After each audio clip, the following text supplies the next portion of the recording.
Hi అండి. Welcome to Rajeshwar. మరో కొత్త వీడియోతో మీ ముందుకు వచ్చేసాను. ఇవాల్టి స్పెషల్ వచ్చేసి మన బాడీలో ప్రతి ఒక్క పార్ట్ని క్లీన్ చేసే వెజిటేబుల్. ఆ వెజిటేబుల్తో ఇవాళ మనం స్వీట్ చేసుకోబోతున్నాము. వీడియోలోకి వెళ్ళే ముందు మన ఛానల్ని ఫస్ట్ టైం చూసినట్లయితే మన ఛానల్ని సబ్స్క్రైబ్ చేసుకోండి. మన ఛానల్ పేరు వచ్చేసి రాజేశ్వర్. లైక్, షేర్, సబ్స్క్రైబ్ అండి. ఇప్పుడైతే సొరకాయతో చెప్పాను కదా, సొరకాయతో స్వీట్ ఏంటి అంటే సొరకాయ హల్వా.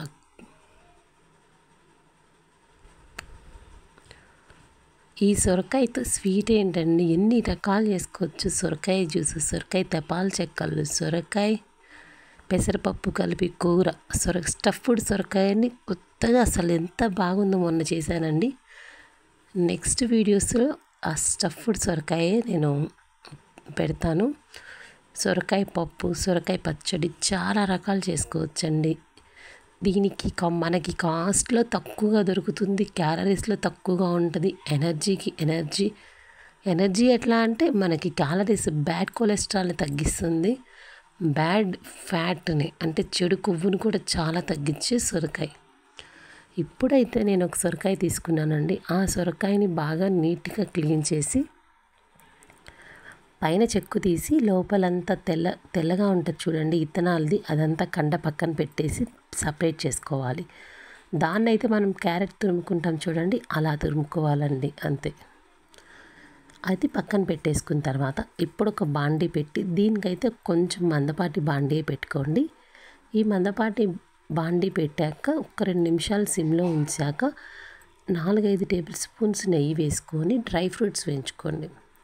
జీడిపప్పు, కిస్మిస్ కరెక్ట్గా స్టేజీలో వేసేసుకోండి.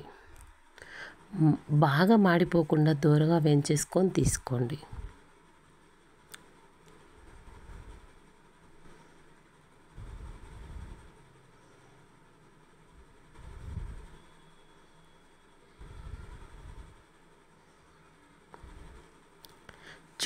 చూడండి, కాజు అండ్ కిస్మిస్ వేగిపోయాయి కదండి. ఇంక ఒక్క తీసేస్తున్నాను చూడండి.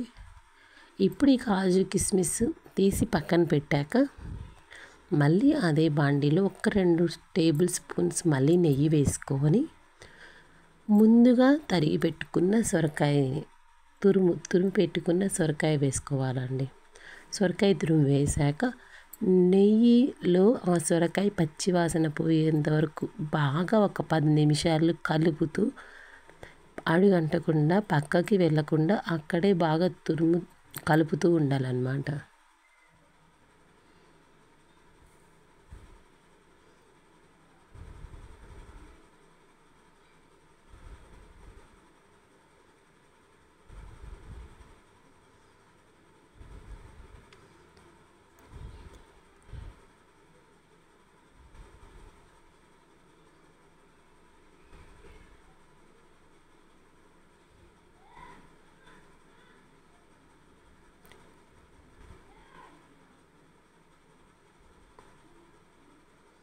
ఒక 10 నిమిషాలు బాగా అడుగంటకుండా కలుపుతూ ఆ సొరకాయని నెయ్యిలో ఫ్రై చేసుకున్న తర్వాత నేనైతే హాఫ్ టీ గ్లాస్ అంతా వాటర్ పోసుకున్నానండి.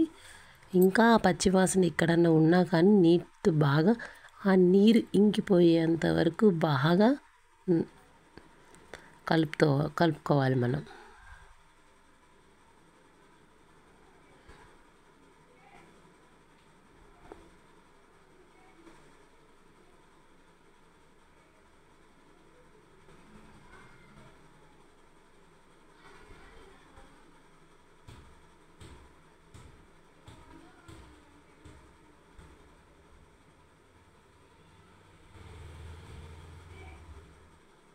ఈ స్వీట్ అంతా చేసినంతసేపు సిమ్లోనే ఉంచుకోవాలండి.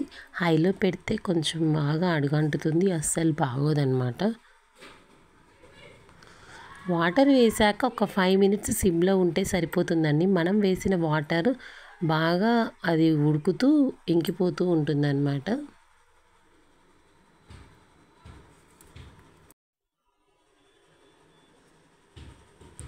2 నిమిషాలకు ఒకసారి అలా కలుపుతూ అడుగంటకుండా జాగ్రత్తగా చూసుకోవచ్చు. ఈ సొరకాయ హల్వాని.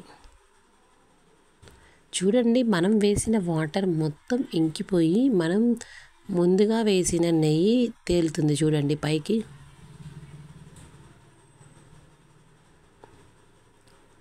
ఇప్పుడు ఈ స్టేజీలో మనం పాలు పోసుకోవాలి. నాకైతే ఈ క్వాంటిటీ సొరకాయకి 1/2 లీటర్ పాలు పట్టాయండి.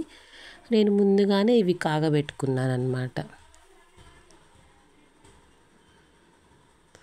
ఈ పాలల్లో బాగా ఒక 20 నిమిషాలు మనం బాగా అడుగంటకుండా తిప్పుకోవాలి. ఆ 1/2 లీటర్ పాలు ఒకేసారి పోయలేదండి. నేను ఒక చిన్న గ్లాస్ అంత పాలు పక్కన పెట్టి మొత్తం ఇప్పుడు పోసాను. ఒక్క 10 మినిట్స్ ఆగాక మిగతా ఆ చిన్న గ్లాస్ అంత పాలు పోసేసాను అన్నమాట. చూడండి అది ఉడుకుతున్నంతసేపు మనం సిమ్లో పెట్టుకోవాలి. చెప్పాను కదా ఒక 10 మినిట్స్ ఆగి పోసుకోవాలి అని చెప్పాను కదా. ఒక 10 మినిట్స్ అయింది, పోసేసాను. ఈ పాయసం నాకు చేయటానికైతే కరెక్ట్గా అరగంట పట్టిందండి. అరగంట 30 or 40 మినిట్స్ పట్టింది. సిమ్లోనే ఉంచుకోవాలి, నీట్గా అడుగంటకుండా చేసుకోవాలన్నమాట. చూడండి, చూడడానికి క్రీమీ స్ట్రక్చర్గా ఎంత బాగుందో పాలు పోసాక బాగా మరుగుతూ. ఆ పాలంతా సొరకాయకి పట్టి దగ్గర పడాలండి. అప్పటిదాకా మనం ఉంచుకోవాలన్నమాట.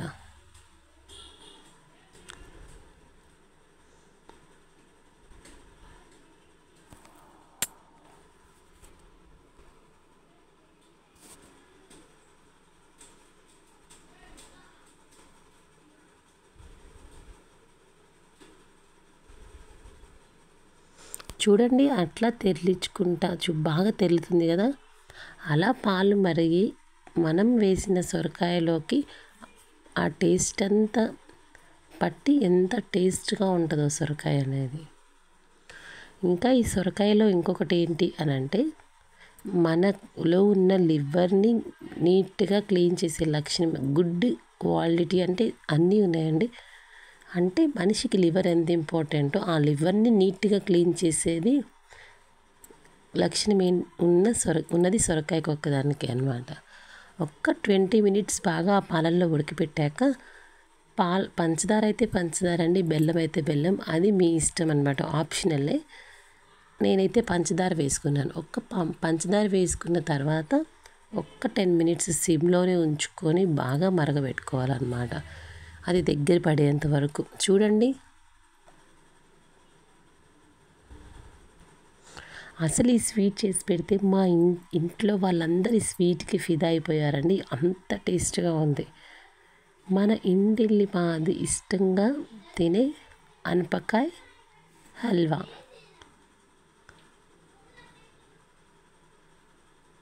చూడండి మీరు గమనించినట్టయితే ఇందాక దానికి ఇప్పుడు దానికి దగ్గర పడిందో లేదో.